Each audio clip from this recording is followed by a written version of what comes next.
Dude, Connor, do you remember?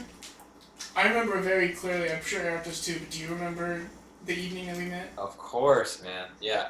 Do you want to tell that story? I mean, it's not really a long story, but It's so funny though. The Saint 2016, right? It was that long ago? Dude, I think it was 2016 because I was going so. into my senior year of college and I graduated in 2017. So, yeah. And were you going to school down? Was it North or South Carolina? Yeah. Or was that the other members you? Yeah, I went to school at Elon in North Carolina. Okay. And at that point, I guess it was summer, so I was home. But the band that I was playing in, Cloud Hands, we played a show at the Saint, and that was one of your first shows with Shark Club, right? Like, I'd say that was our first. it was really. I'd say that was our first show at a venue. Wow. Okay. Yeah.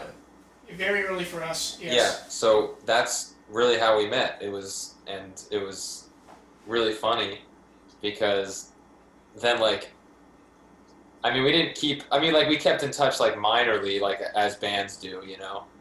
But yeah. Then I started working at the brewery doing sound, and then I would see you guys like all the time, and it was like such a small world that like we got to know each other like way before I was even like involved in like the Asbury music scene, and then like we both became like so ingrained in that together almost. Yeah. And I mean, from our perspective, we met a group of, the Saint is a very small venue in Asbury Park, New Jersey, and here you guys come all the way from North Carolina, right? Who would have ever thought we'd cross paths, especially in a place like that? Right.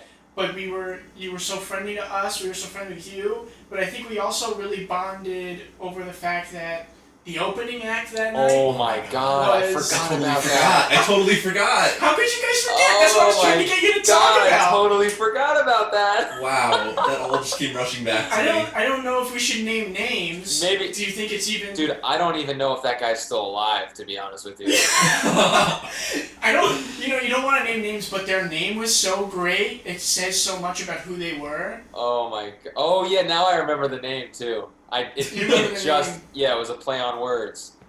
It was a play on words, and it was this. I'd assume they were a couple. It was this guy and this girl, and they didn't look very. They didn't look very healthy. Yeah. The guy was playing a very broken, beat-up guitar, and he was reading lyrics out of a notebook that was on the floor. What was the girl doing? She was playing bass. Oh. And Scott definitely just found them like on the street in Atlantic City and was like, "Hey, I need an opener for tonight." Like that's. Oh, was Scott is that who runs the Saint? Scott's who runs the Saint. Yeah. Like there's no way that band was like that he was talking with them for like weeks before. Like we booked that show like a month in advance at least, maybe a couple months. Yeah. There's no way. I can't even remember how we got it. There was no way that he was like talking with them the whole time. It was definitely like, "Oh shit! Oh, can we swear?" Yeah, go for it. Like, oh shit! Like, there's a band playing tonight, and like we need an opener. Yeah, I mean they didn't. It's not like they had a draw or anything. I mean, they had the opposite of a draw. I'm pretty sure people left. They had. Yeah. It was. I mean, yeah, it was a two-piece. They're playing, and they kept messing up, and they didn't know their stuff, and it was like. In a way, it was sort of dark because I think that might have been the first time that I saw somebody perform on like actual heroin, like live. Yeah, it is dark. Like it was it was super dark. They definitely were not well. Yeah, there was something going on. But what we can say about that is we bonded because it was them and then Shark Club and then Cloud Hands. Yes. And I just remember you guys. And, from our perspective, we never met you guys before. You were a little bit older. You were definitely taller than us. So we looked at you guys as like, these guys have been here before. They know what they're doing.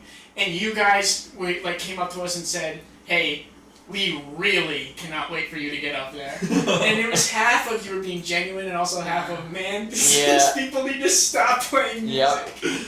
So when we did play, I don't remember if we played well or not. Again, it was our first real venue show. But you guys were so stoked for us because finally it was some real halfway decent music, I'd like to say. Oh, I mean, compared. And it was the same when you Cloud Hands went on. It was so much fun. Yeah, that was a really fun show. That was that was our first time playing in New Jersey. So like, Okay, that makes sense. which was cool yeah. because like we had so many friends in North Carolina and stuff like where we really like played, but then obviously my whole like core friend group like growing up and like people that I knew like got to come see us play, which was really fun.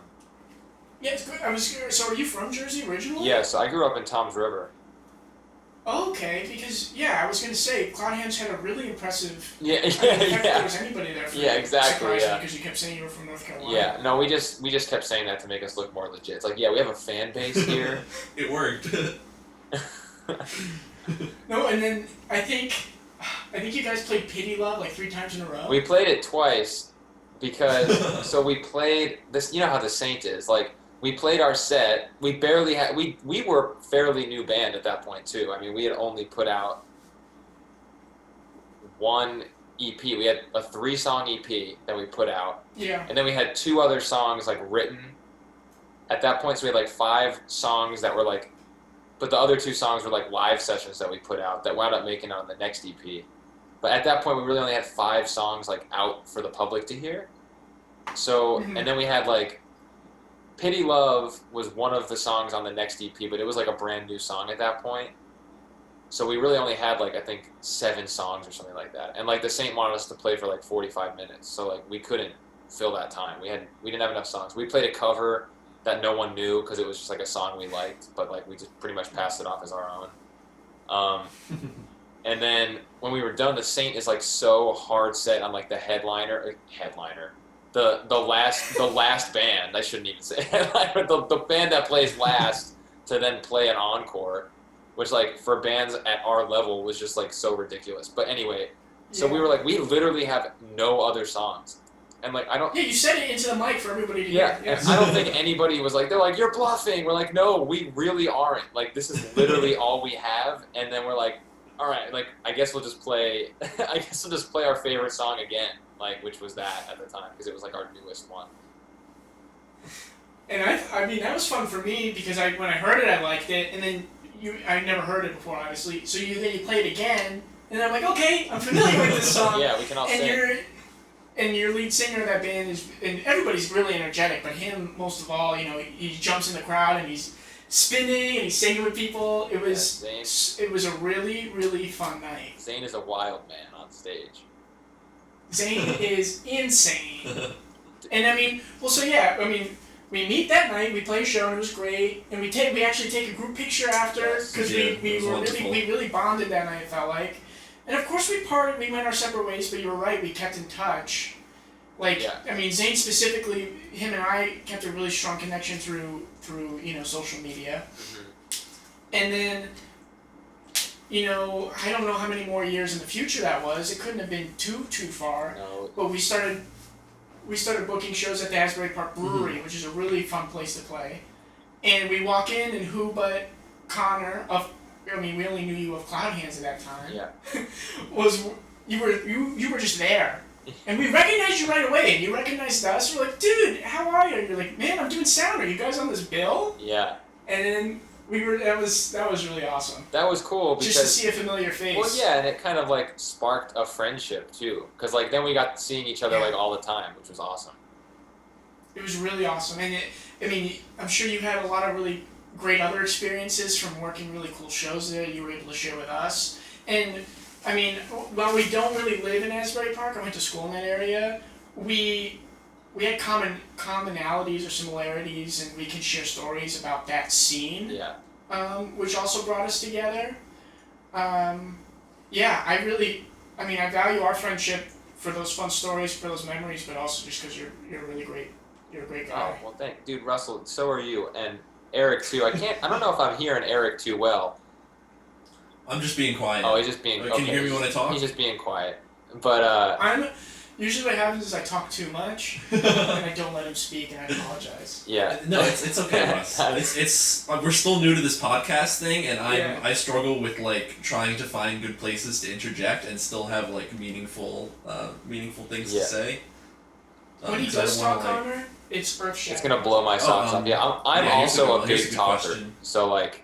Yeah, well, it's good. We're on a podcast here. Yeah, that's very true.